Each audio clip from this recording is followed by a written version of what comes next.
समाचार गीर सोमनाथथी जिल्लामां वरसादनुं फरी આગમન થયું। કોડીનાર અને આસપાસના ગ્રામ્ય વિસ્તારમાં છૂટાછવાયા વરસાદી ઝાપટા વરસ્યા। કોડીનાર શહેર, બાવાના પીપળવા, કડોદરા, દેવડી, મિતિયાલ સહિતના ગામોમાં વરસાદ શરૂ થયો। ગરમીના બફારા બાદ મેઘરાજા મહેરબાન થયા।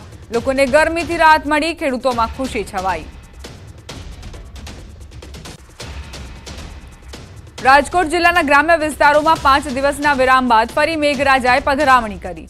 લોધિકા શહેર અને ગ્રામ્ય પંથકમાં વહેલી સવારથી ધીમી ધારે વરસાદ વરસી રહ્યો છે। વરસાદના કારણે વાતાવરણ ઠંડુગાર બન્યું। જો કે સપ્ટેમ્બર મહિનામાં પણ જો વધુ પ્રમાણમાં વરસાદ વરસે તો ખેતી પાકોને મોટા પ્રમાણમાં નુકસાનની ભીતિ સેવાઈ રહી છે।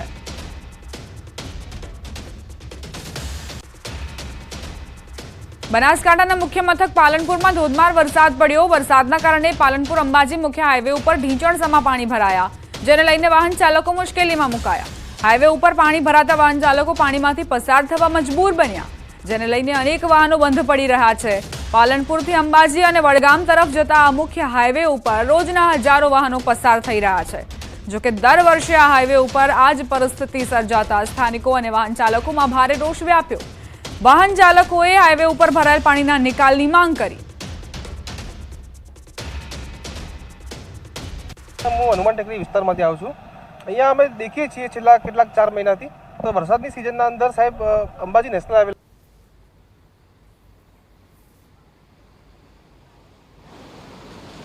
3 ઇંચ વરસાદમાં પાલનપુરના હાલ અત્યારે બેહાલ જોવા મળી રહ્યા છે અને પાલનપુરના જે રસ્તાઓ છે તે અત્યારે પેટમાં ફેરવાયા હોય તેવા દ્રશ્યો આપણે જોવા મળી રહ્યા છે। તો અત્યારે અમે છીએ પાલનપુર અંબાજી હાઈવે ઉપર કે જે હાઈવેના હાલ અત્યારે બેહાલ થયા છે। 2 કલાકમાં જે 3 ઇંચ વરસાદ પાલનપુરમાં જે ખાબક્યો છે તેના લીધે ઠેર ઠેર પાણી ભરાવાના દ્રશ્યો સામે આવે છે। ગણેશપુરામાં મકાનોમાં પણ પાણી ઘૂસ્યા હતા, તો પાલનપુર ગઠામણ રોડ પર પણ પાણી ભરાયા હતા અને અત્યારે આ જે પાલનપુરથી અંબાજીને જોડતો જે મુખ્ય હાઈવે છે તે મુખ્ય હાઈવે પર જ કુંટણસમાં પાણી ભરાઈ જતા અત્યારે વાહન ચાલકો મુશ્કેલીમાં મુકાયા છે અને જે નાના વાહનો છે તે અત્યારે અહીંથી નીકળી નથી શકતા। મુખ્યત્વે અહીંથી બાઇકો વહેલી સવારે નીકળતા હોય છે, પરંતુ આ રસ્તો બંધ અત્યારે પાણી ભરાઈ જવાના લીધે અત્યારે જે નાના બાઇક ચાલકો જે છે તે અત્યારે નીકળી નથી શકતા અને જે ગાડીઓ છે તે પણ મુશ્કેલીનો સામનો જે છે તે અત્યારે કરી રહી છે। ખાસ કરીને 3 ઇંચ વરસાદમાં જ પાલનપુરના હાલ બેહાલ થયા છે અને વાત કરીએ વડગામની તો વડગામમાં પણ 6 કલાકની અંદર 7 ઇંચ જેટલો વરસાદ ખાબકતા પાલનપુર વડગામ હાઈવે પર પણ પાણી ભરાવાથી વાહન ચાલકો મુશ્કેલીમાં મુકાયા છે। કિશોર તુવર, ન્યૂઝ 18 ગુજરાતી, બનાસકાંઠા।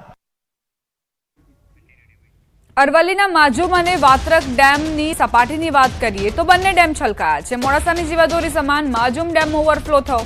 માજુમ નદી કિનારાના 3 તાલુકાના 35 ગામ એલર્ટ કરાયા। બાયડ અને ખેડાના ગામડાઓ એલર્ટ મોડ પર છે। રાજસ્થાનનો ડેમ ઓવરફ્લો થતા માજુમ ડેમમાં વ્યાપક પાણીની આવક। ઉપરવાસમાં ભારે વરસાદથી વાત્રકમાં 49,000 ક્યુસેક પાણીની આવક થઈ રહી છે। મામલતદાર, ટીડીઓ, તલાટી સહિતના અધિકારીઓ સ્ટેન્ડ બાય પર છે। લોકોને નદી કિનારાથી દૂર રહેવા અપીલ કરાઈ રહી છે। અરવલ્લી જિલ્લાના મહત્વના 2 જળાશયો ફરીથી છલકાયા છે, માજુમ અને વાત્રક। આપણે હાલ માજુમ જળાશય ઉપર દ્રશ્યો બતાવી દઈશ। જે પ્રકારે દ્રશ્યો જોવા મળી રહ્યા છે, ખેડૂતોને સુકૂન આપી રહેલા આ દ્રશ્યો છે। ખાસ કરીને રાજસ્થાનમાં જે વરસાદ પડ્યો, રાજસ્થાનનો જે જળાશય ઓવરફ્લો થયો તેનું પાણી માજુમ જળાશયમાં રાત્રિ દરમિયાન આવ્યું છે, ત્યારે 6,800 ક્યુસેક પાણી રાત્રિ દરમિયાન 5 ગેટ ખોલવામાં આવ્યા હતા। હાલ દિવસ દરમિયાન 2 ગેટ ખોલી અને પાણી નદીમાં છોડવામાં આવી રહ્યું છે। ખાસ કરીને આ જ સ્થિતિ વાત્રક જળાશયની છે કે જ્યાં રાત્રિ દરમિયાન 49,000 ક્યુસેક પાણી છોડવામાં આવ્યું હતું નદીમાં અને 35થી વધુ ગામોને એલર્ટ કરવામાં આવ્યા હતા। જે ઉપરવાસમાં ભારે વરસાદ પડ્યો, મોડાસા તાલુકામાં 3 ઇંચ, બાયડમાં 4 ઇંચ, આ તમામ પાણી જળાશયોમાં એકત્ર થયું અને આ મહત્વના કહી શકાય તેવા જળાશયો છે, જિલ્લાના માટે જીવાદોરી સમાન જળાશયો છે। ત્યારે જળાશયો ફરીથી છલકાવાના કારણે ખેડૂતોમાં ખુશી છે। મોડાસા શહેરની પાણીની જે સમસ્યા છે તેનું નિવારણ આવ્યું છે, એટલે કે ખૂબ સારા સમાચાર જિલ્લા માટે જોવા મળી રહ્યા છે। Hardik Patel, news 18 Gujarati, માજુમ dam, Aravalli. અરવલ્લી જિલ્લાના મહત્વના અરવલ્લીના બાયડની કોંસના છાપરા નદી બંને કાંઠે વહેતી થઈ। બાયડમાં 4 ઇંચ વરસાદ બાદ નદીમાં ઘોડાપૂરની સ્થિતિ। ઉપરવાસમાં પાણી છોડાતા નદી ઉફાન પર જોવા મળી। નદી કિનારે નહીં જવા માટે પ્રશાસને લોકોને અપીલ કરી છે।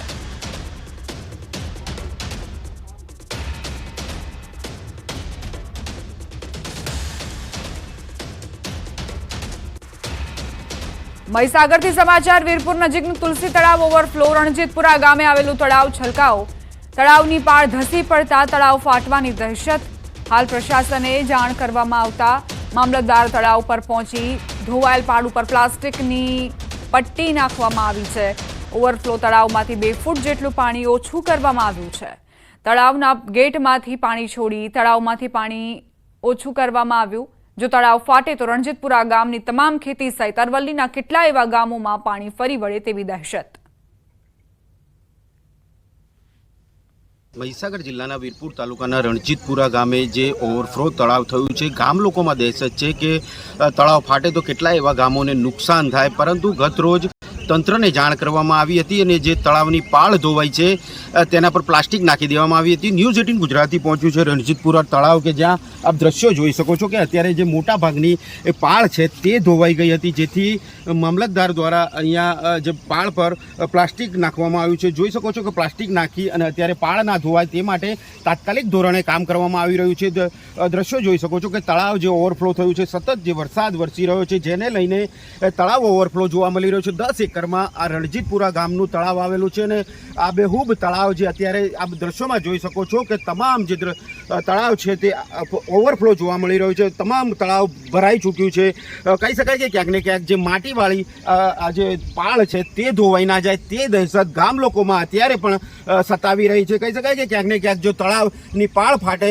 તો કેટલા એવા ગામો છે કે જ્યાં રણજીતપુરાના તમામ ખેતરોનો પાક છે તે નષ્ટ થઈ જાય તેમજ બાજુમાં અડીને આવેલો અરવલ્લી જિલ્લો છે ત્યાં આગળ પણ કેટલા એવા ગામોમાં પાણી ફરી વળે પાકને નુકસાન થાય તેવી પણ દહેશત અહીંયા હજુ પણ ગામ લોકોમાં જોવા મળી રહી છે કહી શકાય કે ક્યાંક ને ક્યાંક હજુ પણ જે વરસાદની આગાહી છે તે હજુ 3 દિવસ સુધી સતત છે ત્યારે આગામી સમયમાં જો વરસાદ પડશે અને જો પાળ ધોવાશે તો તંત્ર દ્વારા કેવા પ્રકારની કાર્યવાહી કરવામાં આવશે તે પણ એક સવાલ ઊભો થઈ રહ્યો છે ત્યારે માત્ર માટી ધોવાઈ છે પાળની 50% પણ વધુ જે પાળ છે તે ધોવાઈ ગઈ છે અત્યારે પ્લાસ્ટિક નાખીને માત્ર જે સોલ્યુશન છે તે કરવામાં આવી રહ્યું છે પરંતુ 3 દિવસ સતત જો વરસાદ પડશે તો કેવા પ્રકારની કાર્યવાહી આ તળાવ પર તંત્ર દ્વારા કરવામાં આવશે તે પણ એક સવાલ અહીંયા ઊભો થઈ રહ્યો છે ત્યારે તાત્કાલિક ધોરણે જિલ્લા કલેક્ટરે પત્ર વ્યવહાર કરી અને અરવલ્લી જિલ્લા કલેક્ટરને પણ જાણ કરવામાં આવી છે કે કેટલા એવા ગામોને સાવચેત રહેવા પણ સૂચના આપી દેવામાં આવી છે ત્યારે હવે જે આગામી સમયમાં વરસાદ પડે છે અને શું